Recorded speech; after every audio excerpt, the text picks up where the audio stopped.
En la última sección llegamos hasta Pérgamo, una de las 7 iglesias, y vimos cómo el compromiso, las concesiones habían entrado en la iglesia, y que ahora había gente que creía en la doctrina de los Nicolaitas, mientras que antes la habían rechazado totalmente. Aquí vemos un gran anfiteatro de esa ciudad y un pozo. Y el próximo periodo del tiempo de la historia es el más triste en la historia de la iglesia. Porque una vez que uno ha aceptado el compromiso, el hacer concesiones, esto crece como un cáncer dentro de la iglesia y llega a ser una oscuridad total. Así que el próximo periodo mencionado es Tiatira, del año 538 después de Cristo hasta probablemente el año 1517 después de Cristo. Y este nombre tiene mucho significado. Significa dulce sabor de la labor, significa sacrificio de arrepentimiento, y algunos dicen que significa también las enseñanzas de Satanás. Entonces, después de que empezaron las concesiones del compromiso, y claramente vemos que el método de Balaam que se utilizó, los Nicolaitas ya eran aceptables, y mientras que la iglesia primitiva rechazaba esta enseñanza, aquí tenemos un periodo de oscuridad, empezando aproximadamente en el año 538 después de Cristo. El decreto Justiniano fue emitido para designar el obispo de Roma como el corrector de los herejes, de tal forma que la palabra ya no era el parámetro que decidía lo que era bueno y lo que era malo, sino que un ser humano había tomado el papel de decidir lo que uno debería creer. Y eso es un problema, ¿no creen? Si Dios nos creó como agentes libres, e individualmente tenemos que comparecer ante Dios algún día y tener que dar un informe de lo que hemos hecho y de lo que hemos creído, podemos entonces decir, oh, pero Él decidió por mí. ¿Podemos decir esto, sí o no? No. ¿Qué pasó cuando Adán y Eva pecaron? ¿Qué fue lo primero que hicieron? Le echaron la culpa a alguien, ¿verdad? Sí. Cuando Dios le dijo a Adán, ¿qué has hecho? ¿Qué dijo Adán? La mujer que me diste, fue culpa de ella. Y cuando miró a la mujer, Dios, ¿qué dijo ella? Pues fue la serpiente la que me engañó. ¿Se acuerdan de esa historia? Entonces, una vez que nos ponemos con esa actitud y empezamos a echarle la culpa a otro, y estamos viviendo en una sociedad que echa la culpa, ¿ha notado eso? Nadie tiene un problema en este planeta. No hay niño que tenga un problema en este planeta. Tengo mis problemas por culpa de mis padres. ¿Han ya escuchado eso? Mi padre era bien exigente, mi madre hizo esto y por esto, y es que tengo este problema hoy. Nadie tiene un problema, el problema viene de alguien más. El padre que me dices es el problema. Ahora bien, a veces eso es cierto, de vez en cuando el padre es el problema, pero esa es una tendencia en el mundo, todos los demás son los que tienen la culpa. Entonces, ahora había un corrector de herejes. Aquí había alguien que decidía por uno en qué creer, y si uno no lo hacía a la manera de él, ¿qué pasaba? La muerte. Ese era el fin de uno. Así que este fue el periodo en la historia cuando el hombre llegó a ser el estándar para todos los demás. Es conocido como la Edad Oscura. Una vez que uno rechaza la luz y presume ser la luz del él mismo, ahí es cuando uno tiene oscuridad. Y si el Hijo de Dios no es la luz del mundo, alguien más se convierte en la luz del mundo, entonces hay oscuridad. No hay otra solución. Entonces, Holzhauser, un teólogo católico romano, dice que esta es la iglesia de la Edad Media. En esta ciudad había el templo de Apolo, el dios del sol, y había un altar a una diosa mujer.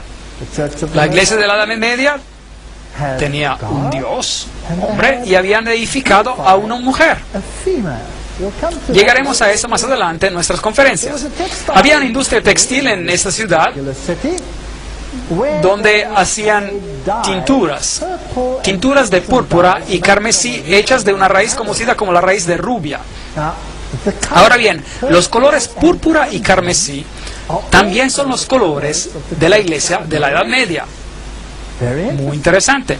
Y los colores tienen un significado especial. Púrpura es el color de la realeza y el carmesí es el color del sacrificio. Así que ellos asumieron la posición de realeza y sacrificio que no se deben asignarse a nadie más que a Jesucristo. Se han establecido como la norma, son los que perdonan los pecados.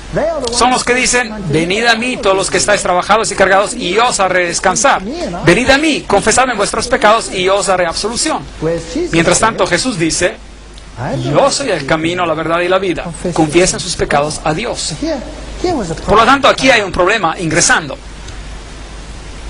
Luego, en esta historia, a medida de que se desarrolla en esta ciudad, está la historia de Jezabel. Ahora bien, si uno escudriña el Antiguo Testamento, Jezabel fue una princesa de Fenicia que se casó con Ahab, quien fue el rey de Israel, y llevó a todo el pueblo de Israel a la adoración del sol.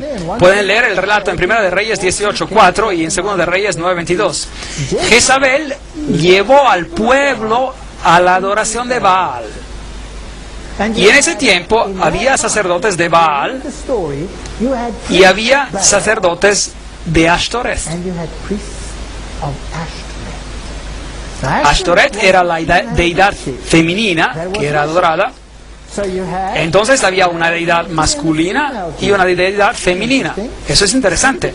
Y uno le podía orar a cualquiera de las dos. Y había sacerdotes de una deidad y de la otra. Ahora bien, la iglesia en la Edad Media hizo exactamente lo mismo. Encontramos un clero entero dedicado a María. Y también un clero dedicado a una deidad masculina. Es interesante. Yo conozco tus obras, tu amor, tu fe, tu servicio. Recuerden de que la carta fue escrita a la iglesia de Dios viviendo en esas circunstancias y a veces bebiendo también de esa fuente doctrinal, y eso es lo triste. Y tu perseverancia y que tus obras postreras son superiores a las primeras. Así que aquí tenemos una orientación acerca de las obras. No me malinterpreten, no hay nada malo con las obras, porque la fe sin obras está muerta. Pero si las obras toman el lugar de la fe, entonces la fe está muerta. ¿Me entienden? De modo que aquí había una iglesia que había desplazado el énfasis de la fe a las obras. Pero tengo contra ti que toleras que esa mujer Jezabel. Ahora bien,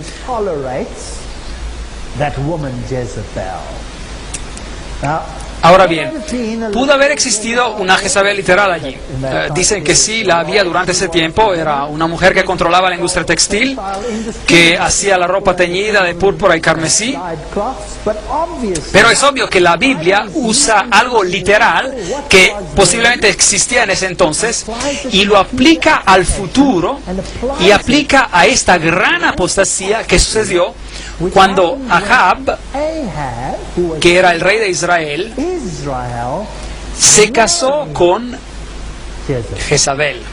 En otras palabras, entró en una relación con el paganismo. ¿Queda claro? Y aquí está este rey que se casa con el paganismo. Así que la Iglesia de Dios acepta el paganismo y lo entremezcla con su mismísima esencia. Entonces, soportan a esta mujer, toleran a Jezabel, la cual se dice profetiza. Cabe aclarar que profetizar significa predicar, pero también significa recibir visiones, y uno tiene que sacar del contexto a cuál de los dos significados se refiere. Obviamente aquí se refieren a la predicación, para enseñar y seducir a mis siervos a fornicar, para ser infieles a Dios y servir a otros dioses, y para comer cosas sacrificadas a los ídolos. Increíble. Esto es bien específico. Idolatría.